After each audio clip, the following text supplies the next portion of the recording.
Почитувани дами и господа, влюбеници во уметноста, а посебно во танцот.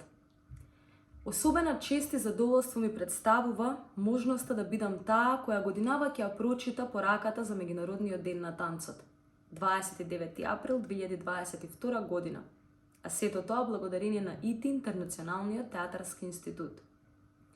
Овогодинешната авторка на пораката е Канг Су Йин, танчарка и уметничка директорка на Националниот балет во Јужна Кореја. Таа вели: катастрофата наречена COVID-19 го запре животот во кој бевме слободни. Гледано од оваа перспектива, бевме послободни. И меѓу другото, оваа трагедија не наведе да ги промислуваме значењата на танцот и танчарите.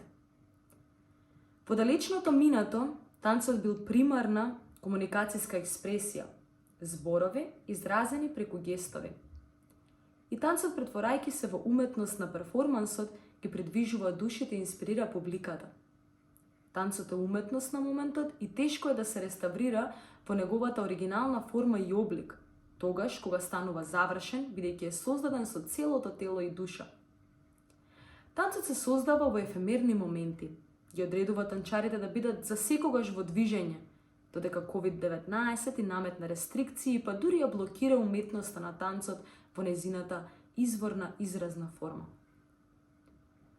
Иако состојбата денес постепено се подобрува, танцовите изведби се уште се предмет на многу рестрикции и ограничувања.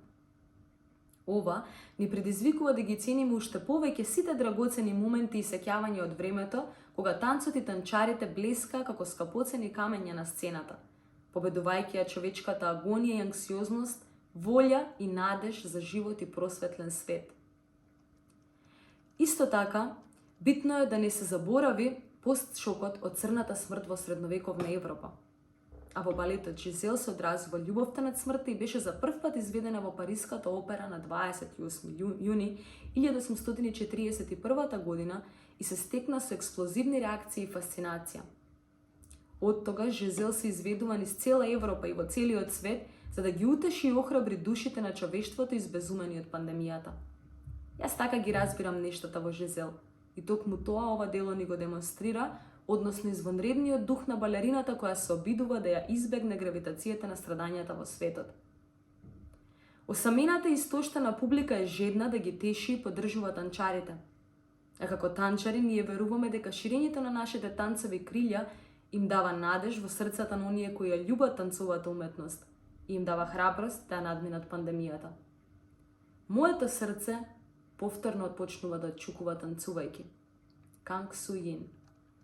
Ова е превод на македонски јазик од доктор Иванка Апостолова од Македонскиот центар ИТИ. Ви благодарам.